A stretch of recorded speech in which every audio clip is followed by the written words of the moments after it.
EastSide family. It is Wednesday night. Good evening, EastSide family. Wednesday night. We're glad you're with us live. And we have a panel tonight. We're going to be talking about the new face mask mandate for churches here in Arkansas.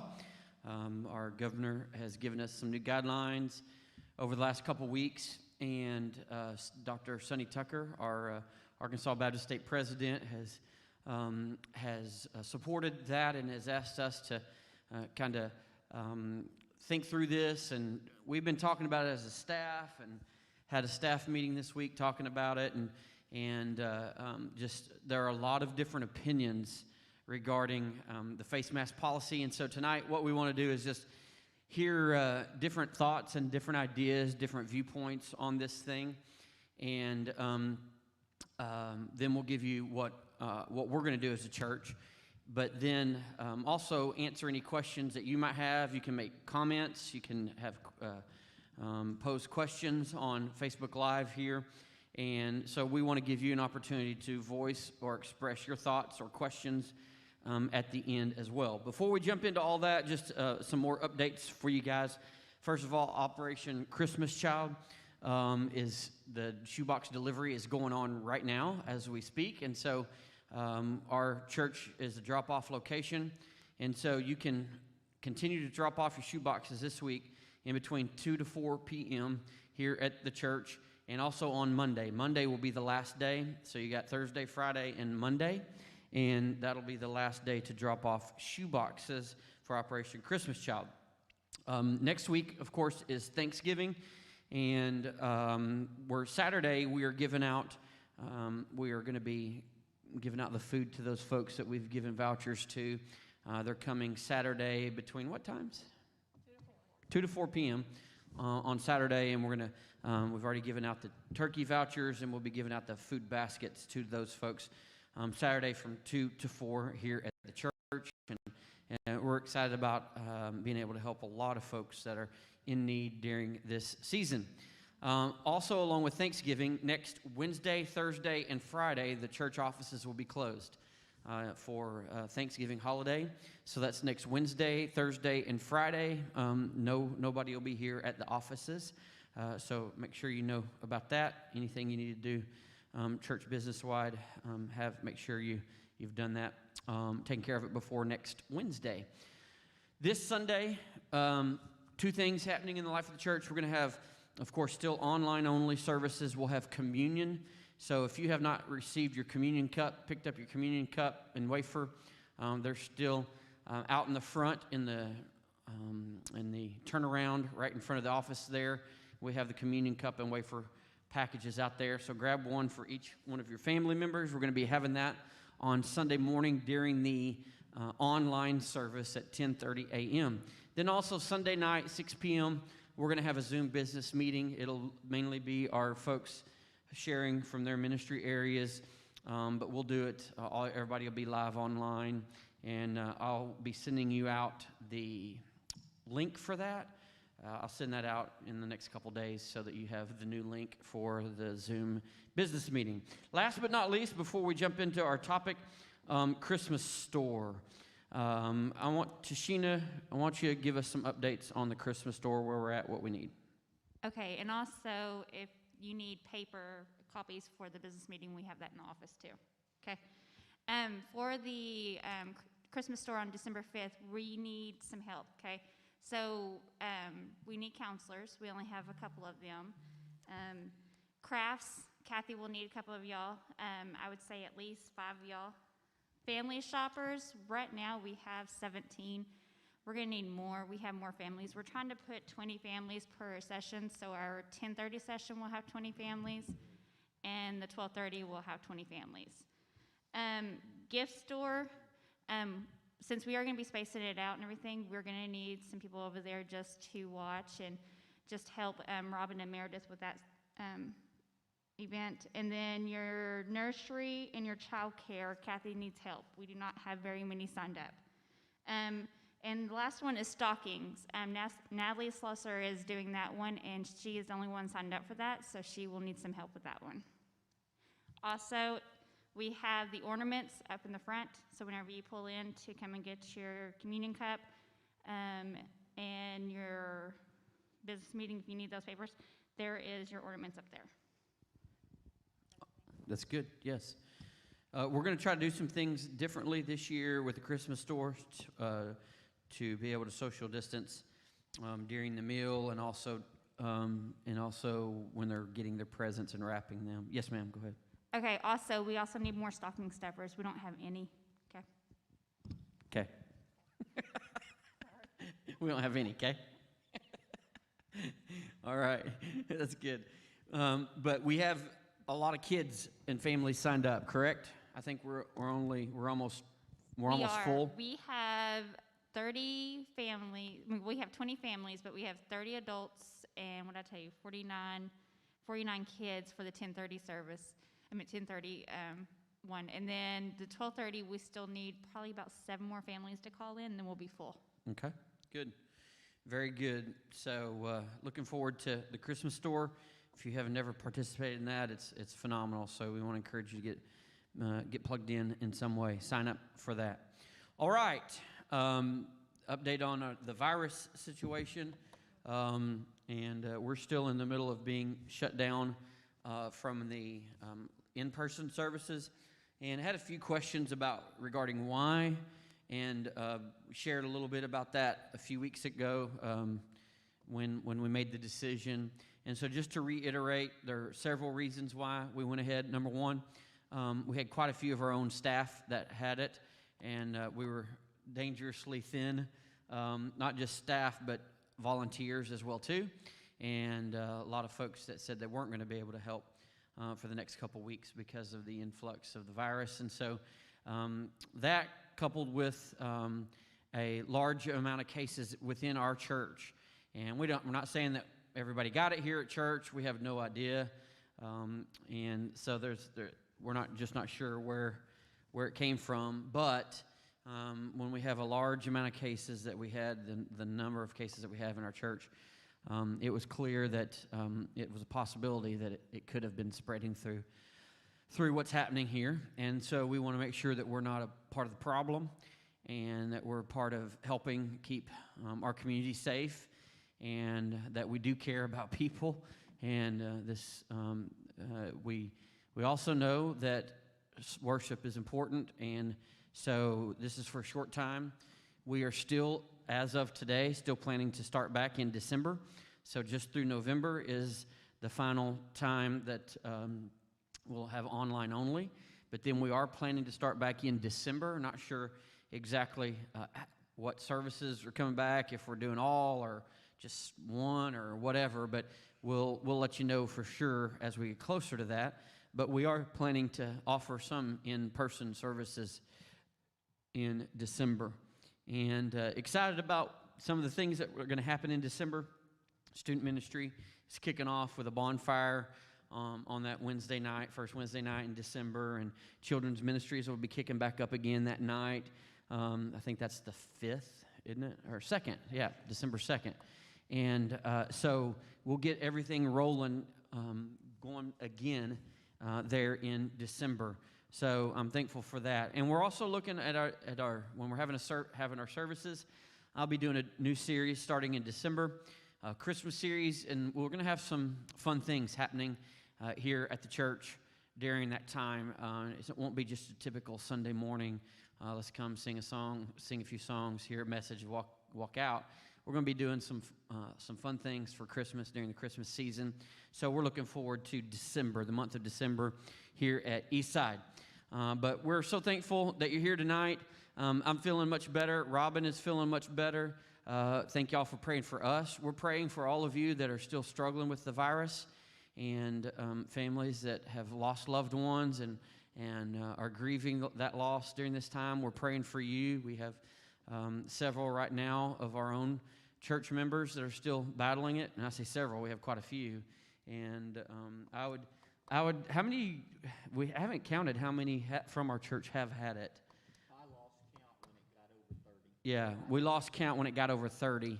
And so I would guess we've had 50 to 60 folks that have at one time during the last 3 or 4 weeks have let us know that they have had the virus, and so you can see it's hit us as a church pretty hard, because I know some churches in the area that still don't have anybody that has had it, and so we're thankful that God is giving us this time to kind of get over the hump and get everybody well, so we can get back together, worshiping together. We miss you guys and looking forward to being back together in December. Now, we want to talk about the mask mandate.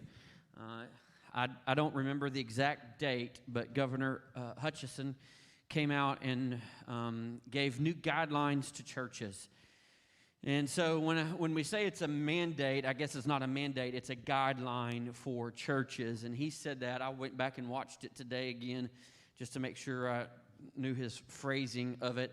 But he did say these are guidelines, but he didn't go on to say that churches have done an excellent job in helping by following those guidelines, but that they are noticing that a lot of the spread is coming through congregations, and in particular, they noted singing, the time of singing, worship, and people singing together in large groups, and that the aerosol spray from singing, they felt like it was a large contributor to a big part of the spread.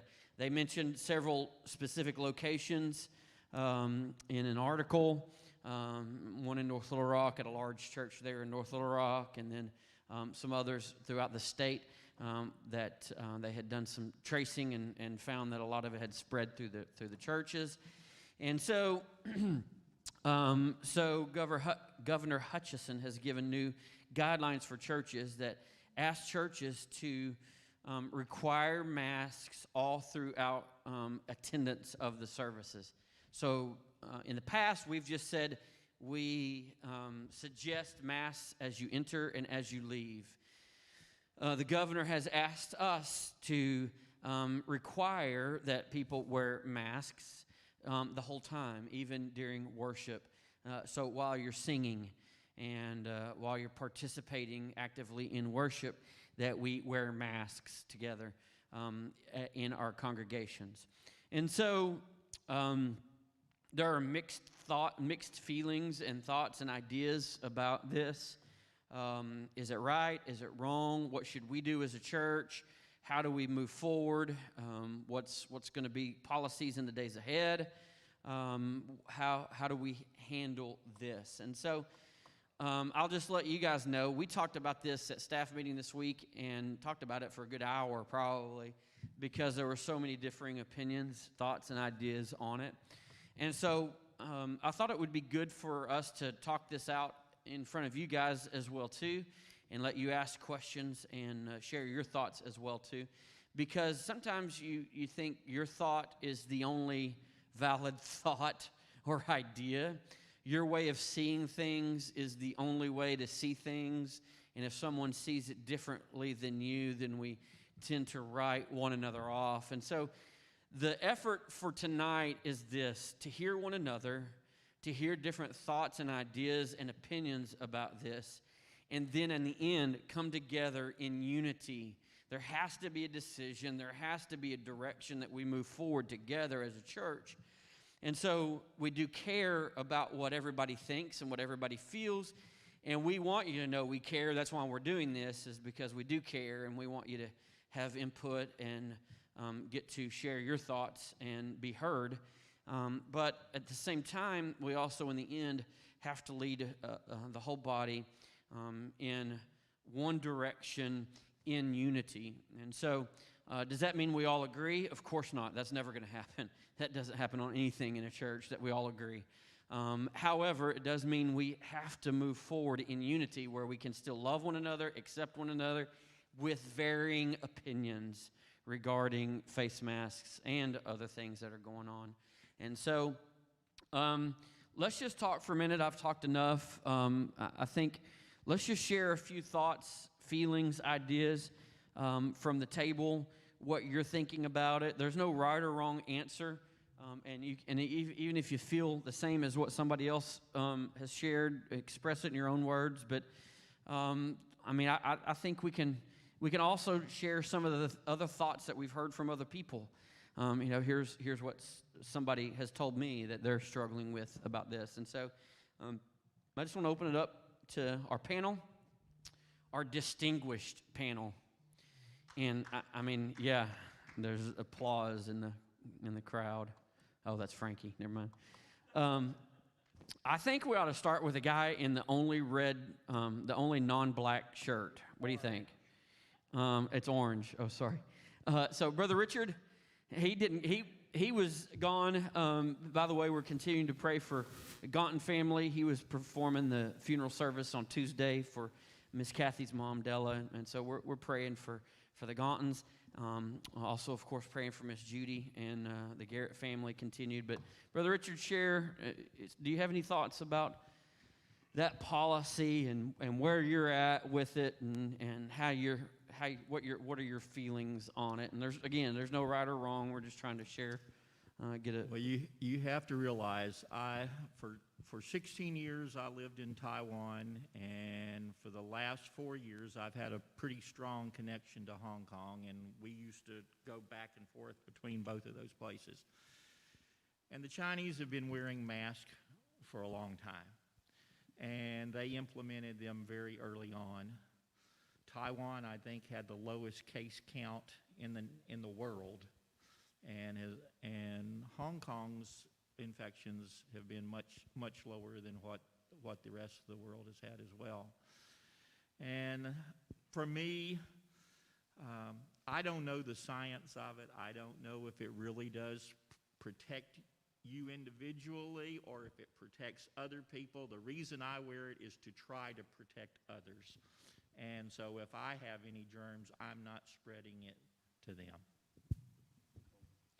That's good. So I think all of us kind of feel some of those thoughts. First one is nobody knows if it works or not, because the science says yes, it works, and then the science says no, it doesn't, and which masks do and which masks don't. And so there's not anybody that I've seen that fully agrees on that. And you have decided for you that it's not a big deal. I probably have wore them more than any of the rest of y'all have. Sure. Because the people I work with, generally speaking, are 55 and older. And not that I don't have contact with younger folks, but I just feel like I would rather err on the side of caution. Sure. And if this helps, then I'm willing to do it. Okay. Good. All right. Let's go to the other end of the table. Miss Kathy. Share some thoughts. I guess the thing that I struggle with the most with the mask is the inconsistency of wearing masks. And to define that, when I have someone come to me and tell me that I need to be wearing a mask and I need to be wearing it all the time, but then I see that they're not, then I struggle with that. I struggle with having been told to wear masks, but then them not complying with that as well. So I struggle with that portion of it. Struggle with, well, are you staying away from people? Well, I'm not living in fear, but I'm also not just going out there and being a crazy person either, because I do have an 83-year-old mother that lives with me, so I am concerned about her and her health. So no, I'm not out there being reckless, but I'm not going to stop living. So do I wear a mask when I go out to the store? Absolutely. Do I wear one here? I do when I'm over in the children's building. I wear one, and a lot of the times I do it more so for those other people, not necessarily for me, but I do it to respect those other people. Sure. So where I struggle is just if you tell me to wear one, but then you're not complying, yeah. I then struggle with that portion of it. You and Tashina are two of the few that have not had to have been tested yet for the virus. So I think most of us have. You haven't, have you? Oh yeah, Eric has too been tested. So I guess all of the rest of us have, and you two are the only two that haven't had to be tested yet. But have you felt any stigma to being a part of a staff that has had the virus? And have you felt I don't know, Well, I might as well have had. shamed or ostracized? I do feel like I should have probably had the scarlet letter on my forehead for a while, or that I should have had the name Typhoid Mary across my shirt instead of EastSide, because there has been a little bit of that, and that was quite a struggle. When you guys were gone, that was a real struggle to be shunned, if you will, of, oh, do you have it? No. I mean, the thing that people don't understand is that if you don't have it, you do worry that maybe you are asymptomatic, or that maybe you are a carrier. And so, but no one at my house has gotten sick. My mom hasn't gotten sick. But then I also stayed away from her. Today's day 14. And so I did stay away from her. Tashina and I both had daily back and forth texts to each other of temperature checks. So, we were not being reckless with it. We were definitely making sure that we were on top of it as well. We asked each other all the time, are you having any symptoms? So it wasn't like it was just blowing off the whole idea. But to have the question of, well, if Scott is sick, then certainly you're going to have it. Right. Well, obviously I don't. I mean, at this point, we are on day 14 since you were tested. Yeah. So it is a struggle. What do you think, Tashina? I mean, I have to agree with her. It is a struggle, and it's a struggle. I mean, we do wear, and I want to say that we do wear the mask too, because we don't want people to be fearful. I think that wearing a mask is better than not wearing a mask in front of people who are fearful, because at least we say, you know what, we're trying to help you. Yeah. But do I think that they work? I don't know. I mean, I know I can't breathe, so. But no, I don't know if they work or not. I have no idea. I mean, I could tell you the benefits of having masks, but it's not nothing about me spreading germs. Yeah. So. Mr. Eric, what do you think? Because you're going to be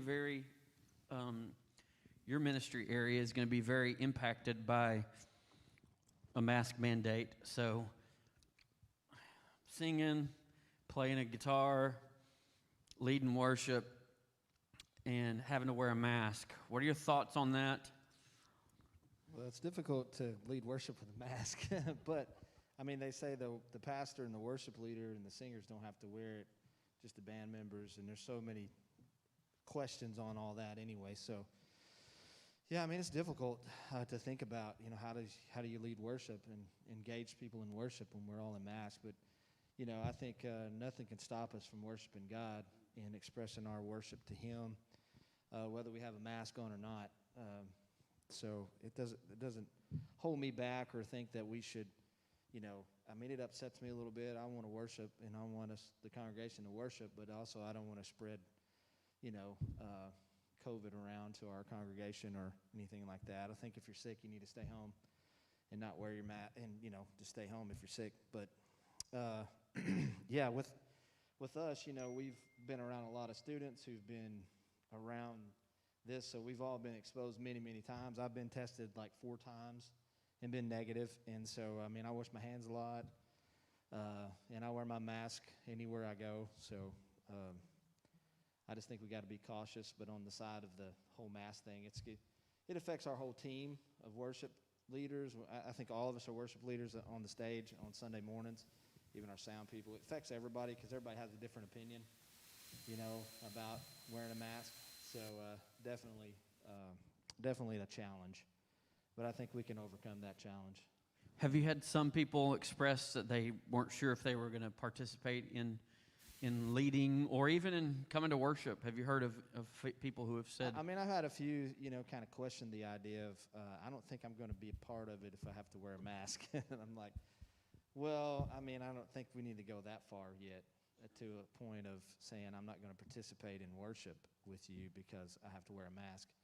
Again, I think we can worship God with a mask on, and I think we are to honor those in authority over us, and we are to, put our mask on if that's what we're asked to do for now, and honor, our governor and people asking us to do that. And as a church, if we're supposed to do that, then we need to do it.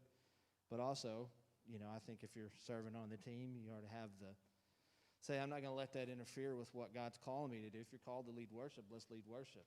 So put your mask on, let's serve in any area. So I think people give them 24 hours, pray about it. If they're really, where they need to be with the Lord, I think they'll come around. so what do y'all think the biggest, what do you think the biggest issue is for people that are upset about the mask mandate? What is the biggest issue for people that you've heard? I think it's personal freedom is being taken away from them. I think that's where they feel is that their personal freedoms are taken away. I've had some actually quote medical personnel that have said that when you wear a mask, it keeps all those nasal passages in your mouth all moist, which makes it more easy for the virus to adhere. And so they are opposing it from what they think is a scientific basis.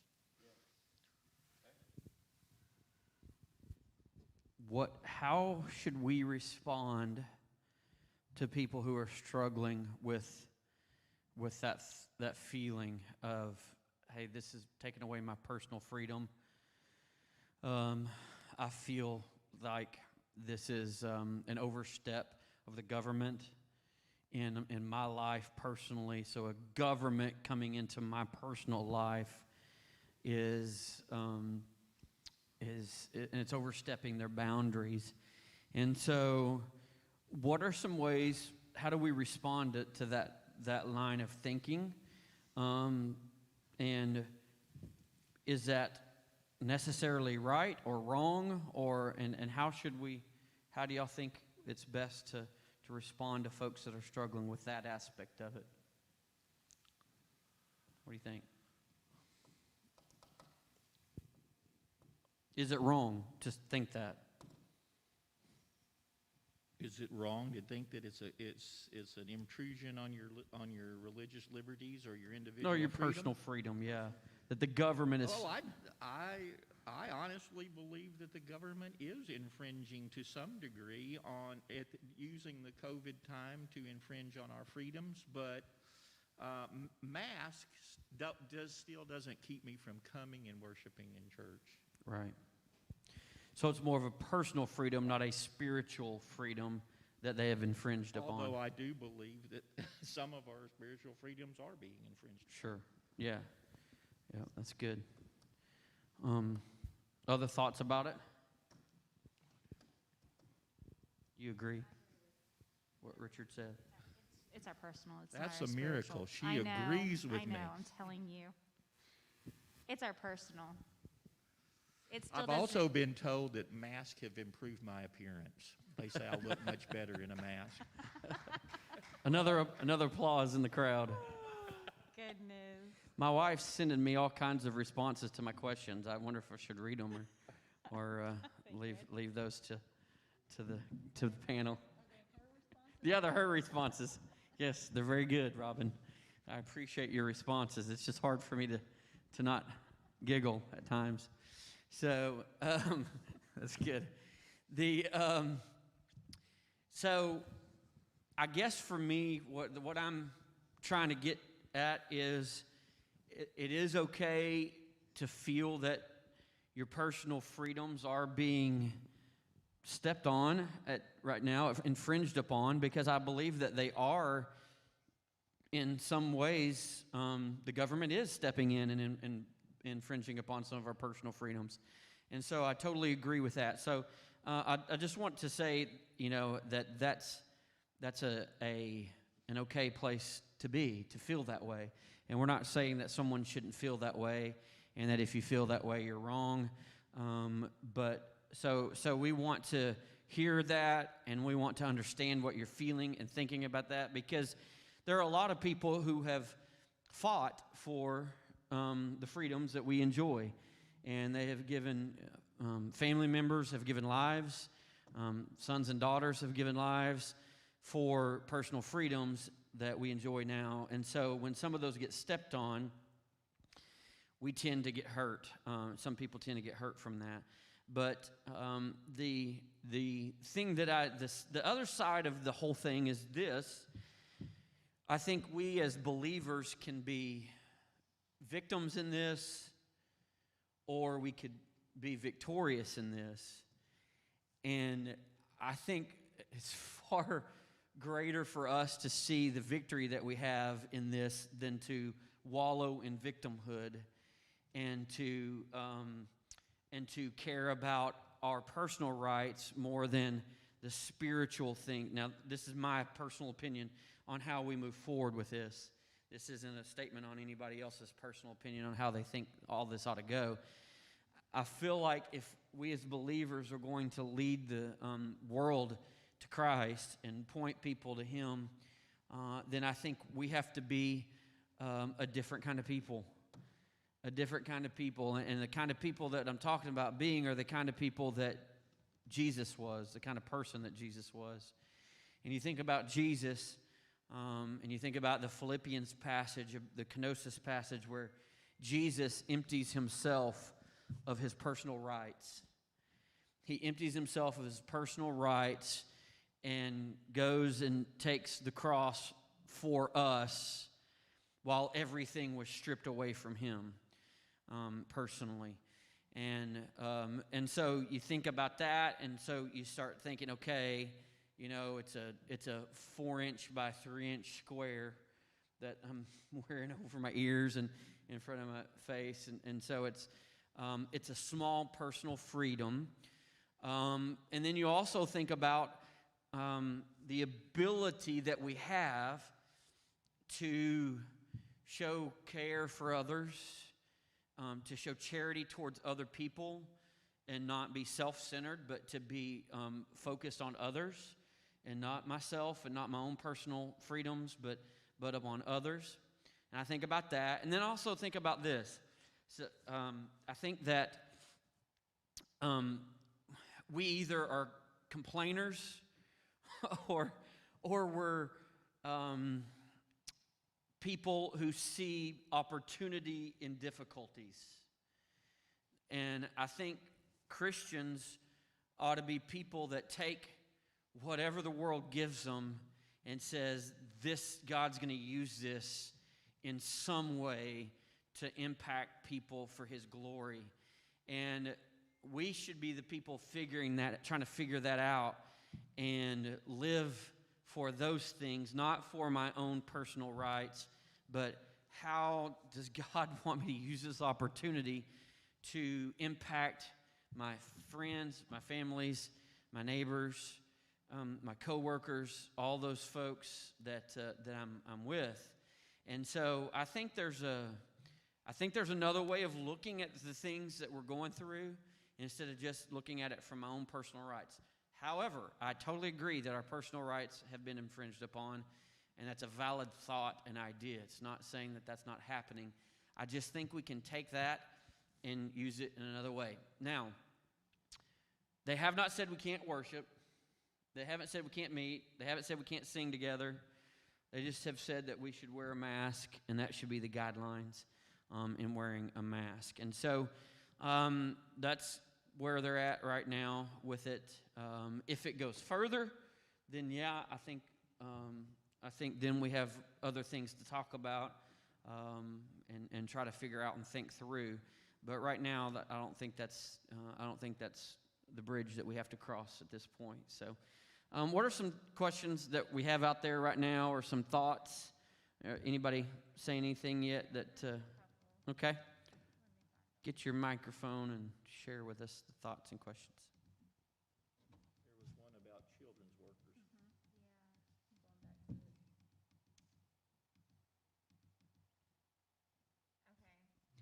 I have one that says, will the children's area workers need to wear masks while with kids? Read it one more time. Sorry, I was reading another one. Will the kids area workers need to wear masks while with kids? Yeah, it's the guideline is anybody who enters into the building or at any time to wear it. And so it would be working in children's ministry, working in babies, working anywhere you serve at EastSide. They're asking us to follow the guidelines of wearing masks. So, yes, that would be what they're asking us to do, part of what they're asking us to do. Good question. What else? Now, I haven't given you what we're doing yet. I haven't given you what our policy is going to be completely yet. I still just want to listen to what you're thinking and questions that you might have during this time. I was trying to read. Joe Arkey is working late tonight and delivering your Christmas packages for you. And he just said that he feels that there's a certain level of pride and selfishness in refusing to wear a mask. And even if it helps a 1%, that's better than nothing. And he says, wear it for the same reason we're supposed to not neglect the gathering together at church for others. And it's not about us. And so that's Mr. Joe Arkey's thoughts as well. Thank you, Joe. Here's another question. Okay. Here's another question that came in early. It says, if we are already signed up to serve, talking about on the children's store, are we signed up for both sessions? Oh, for the Christmas store, yes, you are. And it won't take any longer than usual, I don't think. I think it's we're going to be streamlined this year, and so it'll still be about the same amount of time that was last year, but you'll work both of the sessions on December 5th at the Christmas store. That's good question. The only time that they will not is if we have enough family shoppers. Okay, gotcha. Other questions or thoughts right now? Okay, I'll just give you what we've decided to do, and we would love to hear more thoughts and more comments. If you have any questions, thoughts, or comments, but we are going to ask that people wear masks while they're here. We are not going to force someone to wear a mask. Also, the mask mandate, if you have any conditions that wearing a mask makes it worse for you health-wise, they've said, of course, you don't have to wear a mask. And because of that, we're not supposed to ask what your health conditions are. So there isn't an enforcer at our church that's going to stand at the back door and strong-arm you into wearing a mask if you don't have a mask on. But we are going to ask for people to wear masks, to follow the guidelines that the governor has asked us to follow during this time. And so we are going to comply with those guidelines. And at this time, we're going to use this to try to glorify God and show others in our community that we love them and care about them, so much so that if it does help 1%, we'll wear our masks, and that we don't want to be prideful or arrogant about our own personal pride, our own personal rights, but we are willing to lay them down for the good of others, even if we're not sure that it's for the good of others, because I understand, I don't know if it works, so I don't know for sure either, but maybe it does, maybe it doesn't work, but in my not knowing 100% for sure, to me the opportunity to lay down those rights for other people. So during these days, we're going to follow these guidelines that the governor has given us. Our state president of the Arkansas Baptist Convention has asked us to follow those guidelines as well too. Asked the Southern Baptist churches in Arkansas to follow those, and so we have two separate authority figures that are asking us to do this, and our response is we would be glad to help other people.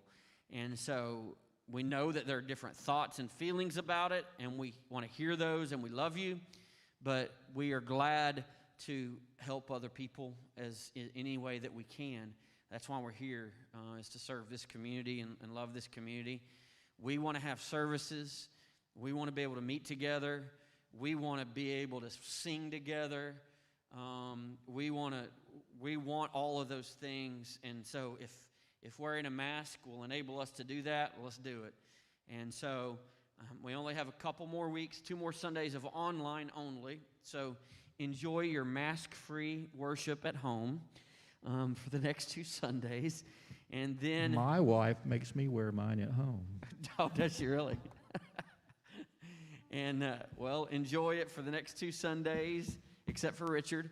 And then when we come together in December, then we'll go ahead and begin the mask mandate or mask guidelines and ask folks to wear masks. We will have extra masks here if you forgot yours. I've done that 10 times, walking into a store and forget that I left it in the car or whatever. But we will have extra masks here for you, this type of surgical mask for you here at the church. So if you get here and forgot yours and you want to wear one, then you can grab one of those. Any other thoughts, questions from the group, from on the panel, or from anybody live online? Okay, so I have one, and I'll read it. I mean, people are just agreeing with it, and I agree with it because even though we don't know if masks work or if they do work, it is the respect of just other people.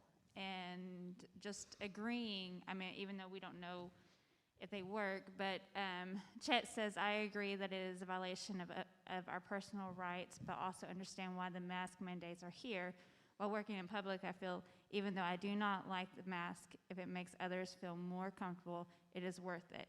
And I like that because it's not being rude if you're shunned without having a mask. And I think that when people do come into the doors and they do have health issues, then we should still love them even if they don't even have one on. Yeah, I think there should be some grace and mercy for people wherever they're at. If there's people that are here that don't have a mask on, it might be for a health reason, it might be for a different reason that God has given them in their heart. And so there's going to have to be grace towards everybody here at EastSide, whether they're wearing a mask or they're not wearing a mask, whether they've had COVID or they don't have COVID, whether they're a carrier or they're not a carrier. There needs to be grace for people, and no one needs to be shunned. And also just recognize, I would hate for you to lose your opportunity to serve God because you're upset about a personal freedom being taken. I think that was one of the things I forgot to say a while ago that I wanted to say is, what is greater, your spiritual service to the Lord or your personal freedoms? Your spiritual service to the Lord is far greater than your personal freedoms.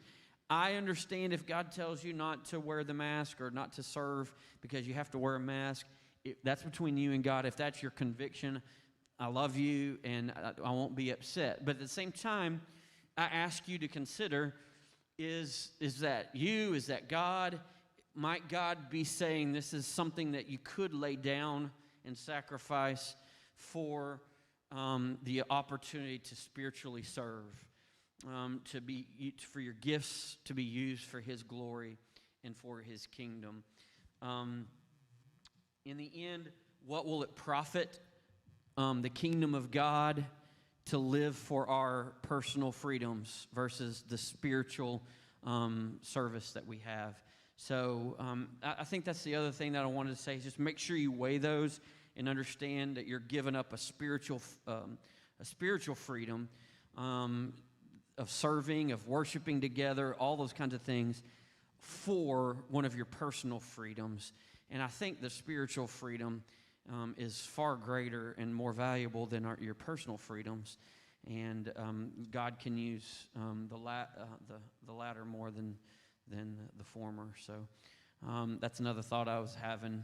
But again, there should be grace if for anybody. We're going to move forward with unity, with love for one another, and encouragement for one another during this time. This is not a time for the church to fight over masks. This is not a time for the church to be mad at each other because somebody got the virus and somebody didn't. And maybe someone was doing what they were supposed to do, and somebody wasn't. By the way, I haven't seen anybody do exactly what they're supposed to do, not one person. So I've seen some people who think they have, but they haven't. But there's been all kinds of examples of people who think they're doing it right, but I've seen things that I would say, that's not what the guidelines say exactly. So grace for everybody in this, because no one's done this perfectly, and I don't think there is a perfect way to do this. I think we're in a mess, and there's no good thing. There's no perfect way to do any of this for a church, and even for people. It's hard. So grace for everybody during this time. Other thoughts before we pray for our church to move forward in unity in this topic? Yep. Well, I always like to leave something on a light note. So how many of you have ever taken your mask off so you could hear better? Hear better? Yes. You take it off so you can hear that person's talking to you? I found myself doing that. That's because old people have to read lips. You didn't say that in the mic. Richard said because old people have to read lips. He's saying you can't hear. I hear you. What'd you say? Wait, what did you say? Yeah. But That's is good. kind of a funny thing. That is that good. I've noticed that I will take it off so I can hear that person. That's too funny. I hadn't noticed that yet. So Tashina has one about making weird faces. Do you ever make weird face, just stick your tongue out or something without even knowing anything? no, but I wonder, do they know? Like, I'll walk by people at Walmart and I'll smile at them, and I'm like, oh, they don't know I'm smiling at them. So But your eyes. yeah, I show know. it. They just think Yeah. I'm squinty-eyed at that point, though. So yeah, so it's kind of weird. No one can see your facial. See, Eric. Who knows what Eric's thinking right now? I don't know what he's doing. And we really don't know what Richard does either. Well, we love you guys. We're praying for you. Let me pray for us at EastSide, and we'll be done. Let's pray. Heavenly Father, thank you for our time together tonight to just talk about these things. And God, none of it's easy. There's no perfect answer. And so I just pray that you'd help us as a church show one another love and grace during these days of uncertainty and days of different opinions. And I know there's still people who have listened to this who disagree, and that's okay. We love them. And God, I pray that we could have fellowship and unity in the name of Jesus Christ. And thank you for the opportunity that we have to display that even though we disagree, there's a bond that's greater in our life than agreement about a mask. And that bond is Jesus Christ. And we have the same lifeblood in us, and it's Jesus Christ and what he's done for us. And so thank you for the unity that we have in Jesus in spite of the differences that we have. And I pray that you would help us to move forward as a church based on that unity in the days ahead. God, would you use us during Thanksgiving to bless people? Would you use us during the Christmas store to make an impact in kids' lives? Would you use these shoe boxes? Would you use our worship services and everything online? And then when we come back together in December, use all these things for your name's sake, for your glory, so that you might be praised more and more and more in Mountain Home and around the world. We love you. Thank you for this staff and for our spouses, our families, and for this church at EastSide. And we give you the praise and the glory for all these things. In Jesus' name we pray.